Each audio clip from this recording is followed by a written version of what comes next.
I never believed in fate until 3 months ago. Now I'm not sure what I believe anymore, and it's tearing me apart.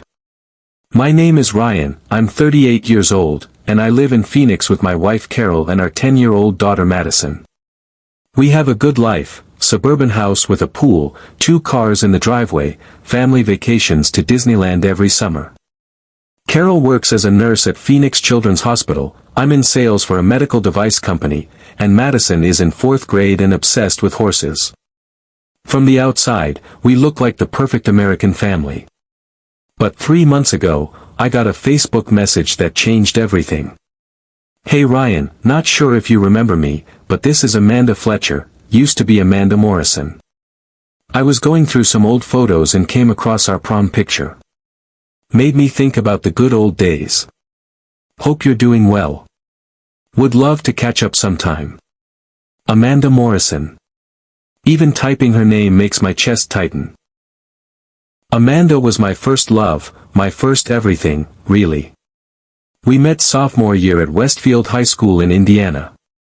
I was the awkward kid who played bass in the jazz band, and she was the girl everyone wanted to date, not because she was the most popular, but because she was genuinely kind to everyone.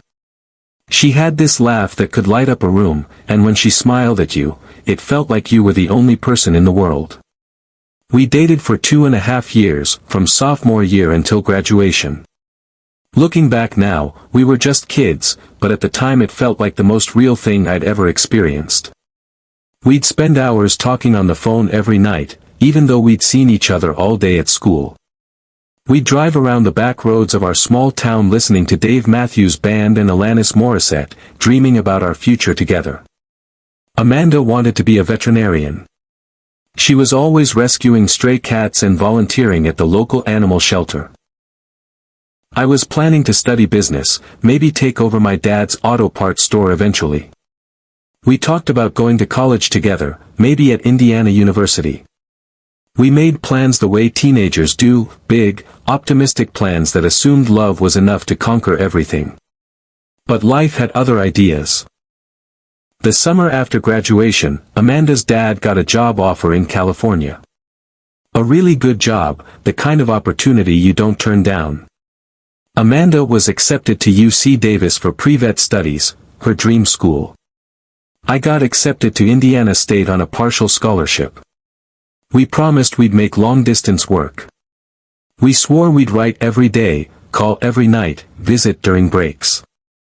We were 18 and stupid and completely convinced that our love could survive anything. It lasted exactly 4 months. The breakup wasn't dramatic. There was no cheating, no big fight, no dramatic moment. We just drifted apart. Phone calls became shorter and less frequent. Letters turned into emails, then into texts, then into nothing. By Christmas break of our freshman year, we both started dating other people. I tried to friend her on Facebook years ago, back when everyone was reconnecting with high school classmates, but her profile was private, and she never responded to my friend request. I figured she'd moved on completely, probably didn't want to revisit the past. So I moved on too. Or at least I thought I had. I met Carol in college at Indiana State. She was studying nursing, I was finishing my business degree. She was practical, steady, reliable, everything Amanda had been, but with her feet firmly planted on the ground instead of in the clouds. We dated for 3 years, got married 6 months after graduation, moved to Phoenix for better job opportunities. Carol and I have a solid marriage. We don't fight much, we support each other's careers, we're good parents to Madison. She's my best friend, my partner, the mother of my child. I love her. I do. But when I saw Amanda's name in my Facebook messages, something inside my chest cracked open, and 20 years of carefully buried feelings came pouring out. I stared at that message for an hour before responding. Just seeing her name brought back a flood of memories. The way she used to steal my hoodies and wear them to school, how she'd fall asleep on my shoulder during movies, the sound of her voice when she'd whisper, "I love you," in the hallway between classes. I finally wrote back, "Of course I remember you. Great to hear from you. I'm doing well, married, have a daughter, living in Phoenix now. Would love to catch up too. How have you been? Her response came within minutes, like she'd been waiting by her computer. That's wonderful about your family. I'm actually divorced now, living in Denver. I did become a vet like I always planned, have a small practice here. No kids, though I have 3 dogs who think they're my children. Would it be weird if I said I've thought about you over the years? Wondered how you turned out. It wasn't weird. It was exactly what I'd been feeling but couldn't say. What followed was 3 months of messages that started innocent and gradually became more intimate. We caught up on our lives. She told me about veterinary school, her marriage to a guy named Brad, an orthopedic surgeon who, in her words, loved his golf clubs more than me, and her divorce 2 years ago. I told her about my career, about Madison, about life in Phoenix. But gradually, we started talking about us. About high school, about the plans we'd made, about the what-ifs that had haunted both of us over the years. Do you ever wonder what would have happened if my dad hadn't gotten that job in California? She wrote one night. I stared at that question for a long time before answering honestly, all the time. The conversations became daily, then multiple times a day. She'd send me pictures of her veterinary clinic, her dogs, the mountains near her house in Denver.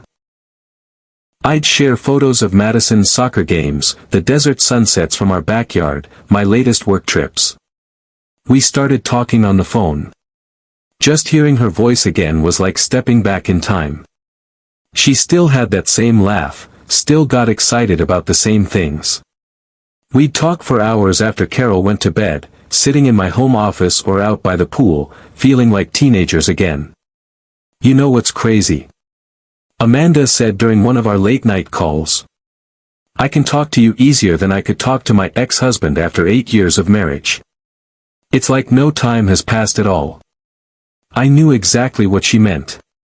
With Amanda, I felt like the person I used to be, or maybe the person I was supposed to be. The version of myself that had dreams bigger than quarterly sales targets and mortgage payments. The turning point came 6 weeks ago when Amanda told me she was planning to visit Phoenix for a veterinary conference. I know this is probably inappropriate, she said, but I'd love to see you in person. Just coffee, just to catch up face to face. What do you think? I should have said no. I should have told her that meeting wouldn't be a good idea, that we should keep our reconnection to emails and phone calls. I should have been honest about the feelings that were growing stronger every day. Instead, I said yes. We met at a Starbucks in Scottsdale on a Saturday morning while Carol was at work and Madison was at a sleepover. I got there early and sat in my car for 10 minutes, heart pounding like I was 16 again and picking her up for our first date. Then I saw her walking across the parking lot and time stopped. She looked almost exactly the same. A little older, obviously, with laugh lines around her eyes and streaks of silver in her brown hair, but she was still undeniably Amanda. Still beautiful, still carrying herself with that quiet confidence that had first drawn me to her. Ryan, she said, stopping in front of my table with a smile that made my knees weak. We hugged, a long, tight hug that lasted several seconds too long. She smelled like vanilla and something floral, the same perfume she used to wear in high school. We talked for 4 hours. 4 hours that felt like 4 minutes. We covered 20 years of life, but more than that, we fell back into the easy rhythm we'd always had. She made me laugh harder than I had in years.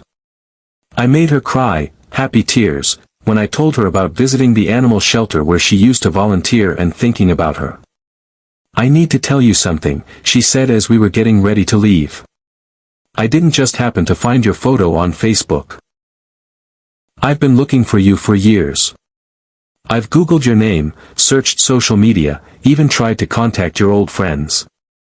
I've never been able to forget you, Ryan. Never been able to forget us. The confession hit me like a physical blow. Because I'd been doing the same thing. For 20 years, I'd been carrying around this Amanda-shaped hole in my chest, telling myself it was just nostalgia, just the normal way people remember their first love. I've thought about you too, I admitted. Probably more than I should have. That's when she reached across the table and took my hand. I know you're married, she said softly. I know you have a family, and I respect that. But I need you to know that seeing you again, talking to you these past few months, it's made me realize that what we had was real. It wasn't just teenage infatuation. It was love, real love, and I don't think either of us has ever really gotten over it. I wanted to argue with her, to tell her she was wrong, that we were both just romanticizing the past. But I couldn't, because I knew she was right. We didn't do anything inappropriate that day. We didn't kiss, didn't make any plans to see each other again. But something fundamental shifted between us. An acknowledgement that what we'd lost 20 years ago was more significant than either of us had allowed ourselves to admit. Since then, our conversations have become more intense, more emotionally intimate. We've started talking about feelings we probably shouldn't be sharing. About how empty our lives feel sometimes, about the paths not taken, about whether it's possible to love two people at the same time. I think about you constantly, Amanda told me during a call last week. I know I shouldn't, I know it's not fair to your wife or your daughter, but I can't help it. You're the one who got away, Ryan. You're the great love story of my life. And here's the part that's killing me. She's mine too. I love Carol. I genuinely do. She's a good woman, a good mother, a good partner. We've built a life together, raised a daughter together. She trusts me completely, has never given me any reason to doubt her loyalty or commitment. When I look at her, I see stability, security, the foundation of everything I've worked to build. But when I think about Amanda, I feel something I haven't felt in years, passion, excitement, the kind of love that makes you feel truly alive. With Amanda, I remember who I used to be before I became obsessed with mortgage payments and Madison's orthodontist appointments and whether we need to refinance the house. The guilt is eating me alive. Carol has started asking if everything's okay, noticing that I'm distracted, that I'm on my phone more often. Last week she found me smiling at a text message and asked who it was from. I lied and said it was my buddy Mike from work. Madison keeps asking why Daddy seems sad lately. Are you and Mommy getting divorced? She asked me yesterday, completely out of nowhere. When I asked why she'd think that, she said, because Tommy's parents seemed sad like you before they got divorced. The idea of hurting Madison breaks my heart. She's the best part of me, the thing I'm most proud of in this world. She has Carol's practical nature but my sense of humor, and watching her grow up has been the greatest joy of my life. How can I risk destroying her world for something that might just be nostalgia and wishful thinking? But how can I ignore the possibility that I've been living the wrong life for 20 years? Amanda has started hinting that she'd be willing to move to Phoenix if I wanted to give us a real chance. I have nothing keeping me in Denver, she said. My practice is successful, but I could start over somewhere else. The question is whether you're brave enough to start over too. Am I brave enough? Or am I just a middle-aged man having a pathetic midlife crisis, ready to blow up everything good in my life for a fantasy? The rational part of my brain knows this is insane. I'm a 38-year-old father and husband considering leaving my family for a woman I dated in high school. It sounds ridiculous when I say it like that. Carol and I could go to couples therapy, we could work on bringing more excitement back into our marriage. I could focus on being more present, more grateful for what I have instead of fantasizing about what I've lost. But the other part of my brain, the part that feels most authentically me, keeps whispering that some chances only come once in a lifetime. That Amanda and I were meant to be together, that her dad's job transfer 20 years ago was just bad timing, not destiny. That we're being given a second chance to get it right. Last night, Amanda called while I was putting Madison to bed. I had to let it go to voicemail, but hearing her voice asking me to call her back made my chest ache with longing. After Madison fell asleep, I sat in the backyard looking at the stars and trying to figure out what kind of person I am. Am I the kind of person who honors his commitments, who puts his daughter's stability above his own happiness? Or am I the kind of person who believes that life is short and love is rare, and when you find it, you should fight for it regardless of the consequences? Carol came outside and sat beside me on the patio furniture we picked out together at Home Depot 3 years ago. "You've been different lately," she said quietly. "Distant. Like you're thinking about something else all the time. Is there something you want to talk about?" This was my chance. I could have told her everything, about Amanda, about the feelings I've been having, about the doubts that are consuming me. We could have had an honest conversation about our marriage, about whether we're both truly happy or just going through the motions. Instead, I looked at her, this good, trusting woman who's given me 15 years of her life, and I lied. "Just work stuff," I said. "Lot of pressure to hit my numbers this quarter." She nodded and leaned against my shoulder. "You know I'm here if you need to talk about anything," she said. "We're a team, remember?"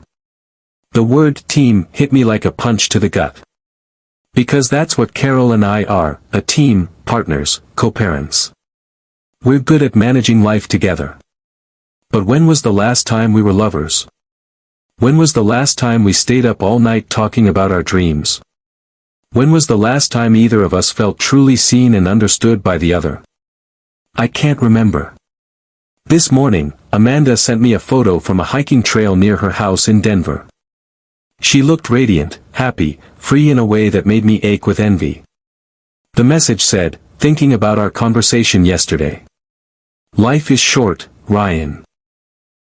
We can't get back the 20 years we lost, but we still have time to write a different ending to our story."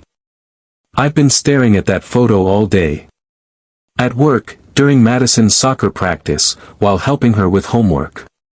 Amanda looks like someone who's living authentically, someone who's not afraid to go after what she wants.